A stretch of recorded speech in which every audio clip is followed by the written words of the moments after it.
Hello, my dear friends. I welcome you all my YouTube channel MSG Career Point. Today I am going to discuss with you about जान Galsworthy. प्यारे दोस्तों, आज मैं जान Galsworthy के बारे में कुछ महत्वपूर्ण टॉपिक लेकर आया हूँ, जिसकी हम यहाँ पर चर्चा करेंगे, डिस्कस करेंगे। जान गाल्सवर्दी टीजीटी इंग्लिश के पॉइंट ऑफ व्यू से एक महत्वपूर्ण राइटर हैं। इनके बारे में हम हिंदी में लाइन टू लाइन चर्चा करेंगे और इनकी बायोग्राफी को आसान शब्दों में समझने का प्रयास करेंगे। इसके साथ ही जैसा कि आप सभी को मालूम है, टीजीटी इंग्लिश के अंडर में 4 राइटर आते हैं: Shakespeare, John Milton, William Wordsworth and जान गाल्सवर्दी। तो मैं जान गाल्सवर्दी के बारे में आज डिस्कस करने वाला हूँ। इसके बाद मैं 4 राइटर, इन सभी राइटर का बायोग्राफी हिंदी में डिस्कस करने वाला हूँ, तो मेरे साथ बने रहिएगा।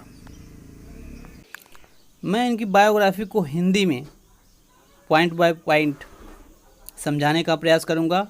दोस्तों, मेरा मानना है कि हिंदी में कुछ पॉइंट ऐसे होते हैं जो एडवांस तुरंत माइंड में सेटअप हो जाते हैं। इंग्लिश तो समझ में आती ही है, बट बहुत कम समय तक याद रहती है। हिंदी अधिक समय तक इस्टेब्लिश हो जाती है माइंड में। तो हिंदी में समझेंगे और अच्छे से समझेंगे। तो शुरू करते हैं आज की अपनी क्लास। जान गाल्सवर्दी साहब का जन्म 14 अगस्त 1867 को हुआ था, प्लेस किंगस्टन हिल, सरे, इंग्लैंड में। तो इतना आप याद रखेंगे। जान गाल्सवर्दी का जन्म किंगस्टन हिल, सरे, इंग्लैंड में 14 अगस्त 1867 में हुआ था। सेकंड, इनकी डेथ, इनकी मृत्यु 31 जनवरी 1933 में हुआ। और कहाँ पर? ग्रो लॉज, हैम्पस्टीड, नॉर्थ लंदन में। इनके पिता का नाम जान गाल्सवर्दी था। जान गाल्सवर्दी के पिता का नाम भी सेम टू सेम जान गाल्सवर्दी ही था। और दोस्तों, मैं एक बात और बता दूं, जॉन मिल्टन के भी पिता का नाम जॉन मिल्टन ही था। तो इसको ध्यान रखेंगे। आगे बढ़ते हैं। माता का नाम इनकी ब्लांची बेली था। इनकी माता का नाम ब्लांची बेली था। ये बहुत ही रिच वकील, एक अमीर वकील और प्रॉपर्टी ओनर के पुत्र थे। मीन्स बचपन से ही एक रईस परिवार में इनका जन्म हुआ। और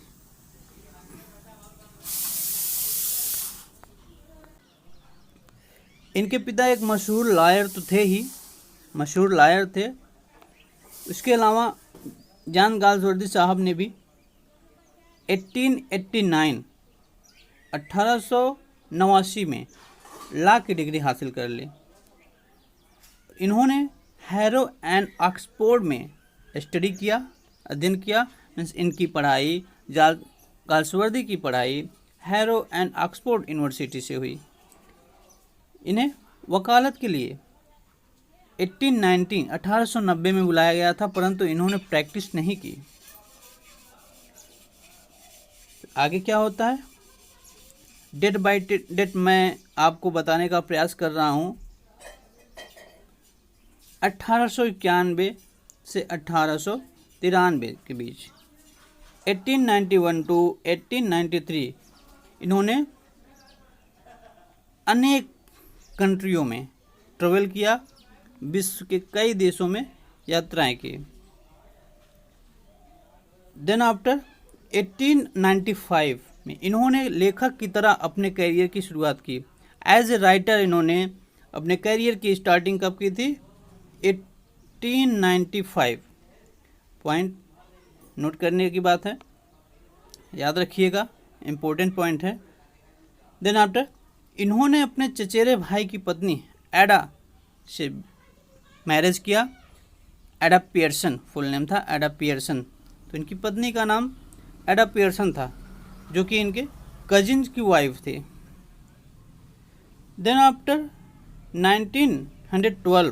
1912 में इन्होंने इंग्लैंड के स्लाटर हाउस का और स्लाटरिंग के अमानवीय तरीकों का एक रिपोर्ट तैयार किया था। मीन्स इससे पता चलता है कि इनके अंदर कितनी ह्यूमैनिटी, मानवता थी। स्लाटर हाउस मीन्स बूचड़ खाना जिसे कहते हैं, कसाई खाना जहाँ पर जानवर काटे जाते हैं। तो स्लाटर हाउस में एक गए, वहाँ की कंडीशन को देखा और बड़ा ही अमानवीय लगा, तो उस पर इन्होंने एक रिपोर्ट तैयार किया था। 1916 में इन्होंने गासवर्दी साहब और उनकी पत्नी फ्रांस के एक हॉस्पिटल में काम किया। गासवर्दी साहब अपनी पत्नी के साथ फ्रांस के हॉस्पिटल में कुछ दिन वर्क भी किया था। देन आफ्टर 1918 की बात है, इन्होंने नाइटहुड की उपाधि को अस्वीकार कर दिया था। नाइटहुड की उपाधि एक बहुत ही बड़ी उपलब्धि मानी जाती है, जिसको इन्होंने ठुकरा दिया था, लेने से इनकार कर दिया। देन 1921 की बात है, 1921 पेन के पहले प्रेसिडेंट बने, जो कि लंदन का एक मशहूर संस्था थी।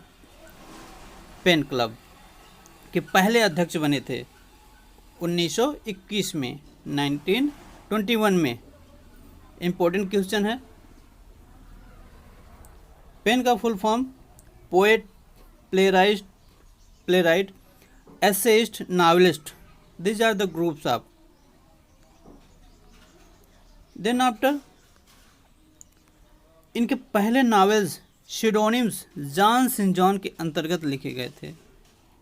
ये फर्स्ट ऑफ ऑल अपने कंपोजिशन को, नावल को अपने रियल नेम से नहीं प्रिंट करवाते थे, रियल नेम से नहीं राइट करते थे, बल्कि सिडोनिम्स जॉन सेंट जॉन के नाम से पब्लिश करवाते थे।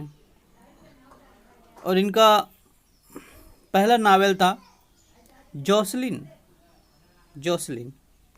नेक्स्ट, और हम बता दें, गासवर्दी साहब का first play the silver box था। 1930 में इन्हें कैम्ब्रिज और शेफील्ड यूनिवर्सिटी ने डिलीट की उपाधि दी। डिलीट की मानक उपाधि कैम्ब्रिज और शेफील्ड यूनिवर्सिटी से प्राप्त हुआ। कब? 1930 में। देन आफ्टर 1931 मीन्स 1931 में इनको ऑक्सफोर्ड एंड प्रिंसटन यूनिवर्सिटी विश्वविद्यालय ने हॉनरी डॉक्टरेट की उपाधि दी थी। याद रखिएगा दोस्तों, 1931 में ऑक्सफोर्ड एंड प्रिंसटन यूनिवर्सिटी ने इन्हें हॉनरी डॉक्टरेट की उपाधि प्रदान की। देन 1931 में मीन्स 1931 में ही ये ऑक्सफोर्ड में रोमन लेक्चरर भी बने थे। 1931 में ऑक्सफोर्ड प्रिंसटन यूनिवर्सिटी के द्वारा हॉनरेरी डॉक्टरेट की उपाधि प्रदान की गई और 31 में ही ऑक्सफोर्ड में रोमन लेक्चरर के रूप में वर्क किया। 1932 में साहित्य के लिए इन्हें नोबेल पुरस्कार मिला, जिसकी धनराशि इन्होंने मीन्स नोबेल प्राइज़ में जितने भी पुरस्कार मिलते हैं धनराशि के रूप में, उसका पूरा का पूरा पार्ट पेन क्लब ट्रस्ट को दान कर दिए थे, जो कि पेन के पहले प्रेसिडेंट बनाए गए थे। 1929 की बात है, इनको ऑर्डर ऑफ मेरिट की उपाधि से नवाजा गया। 1929 डेट को माइंड करेंगे दोस्तों, ध्यान रखेंगे, क्योंकि डेट ही इम्पोर्टेंट है,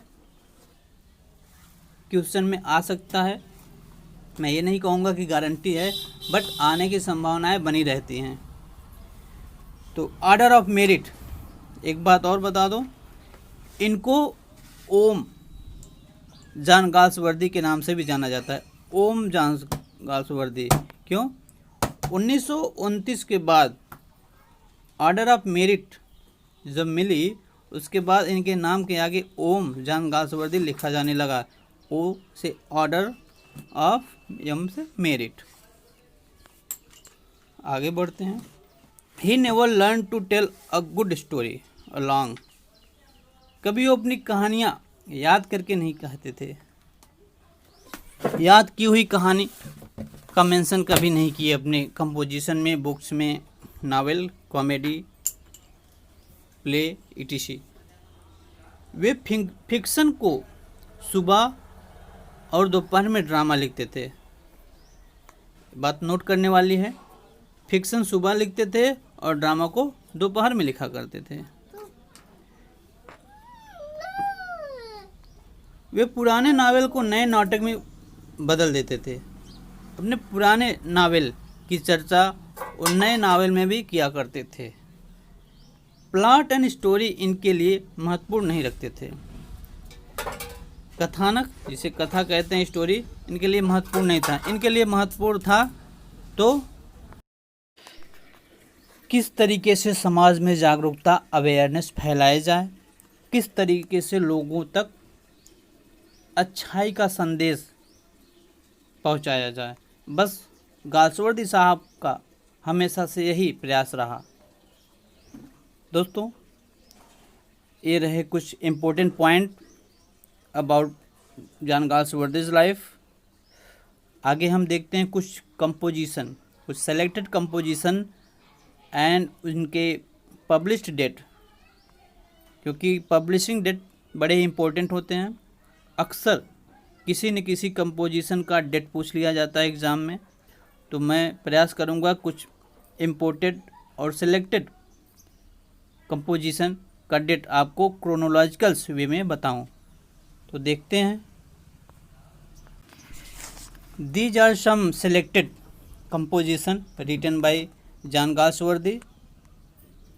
बड़े ही इम्पोर्टेंट डेट हैं, अक्सर एग्ज़ाम में आ जाते हैं, आ सकते हैं, बट गारंटी मैं नहीं कर सकता कि आ ही जाएंगे, बट आने की संभावनाएं बनी रहती हैं।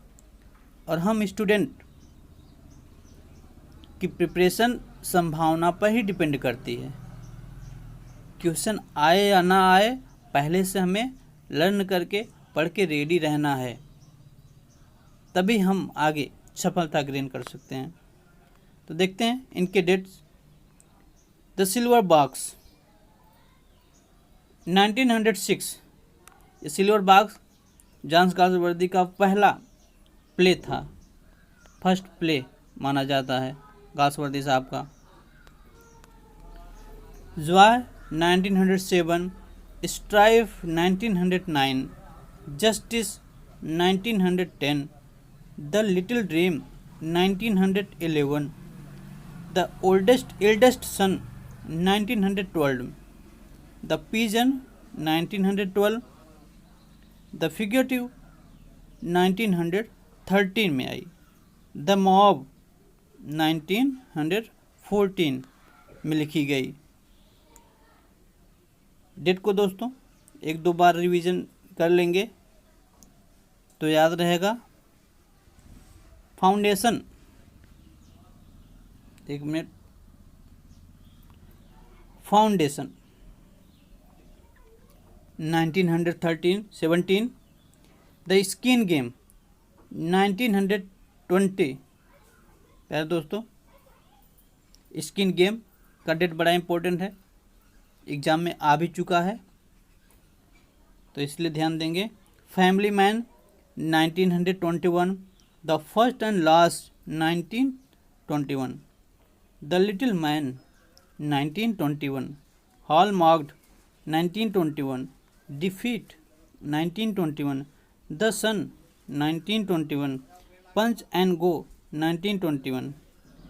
दोस्तों देखिए, कई कंपोजिशन है जो 1921 में लिखे गए थे। यहाँ से देखिए या इसको मार्क कर लेंगे और एक दो बार रिवाइज करेंगे तो याद रहेगा। लॉयल्टी भी एग्ज़ाम पॉइंट ऑफ व्यू से काफ़ी इम्पोर्टेंट डेट माना जाता है, तो इसको भी ध्यान से लर्न कर लेंगे। Window 1922, the forest 1924।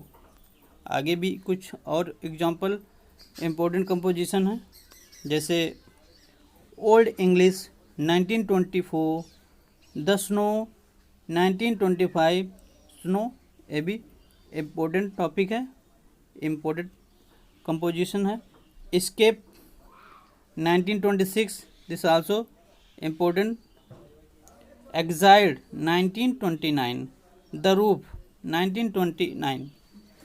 प्यारे दोस्तों, आज की हमारी कलेक्शन यहीं पर समाप्त होती है।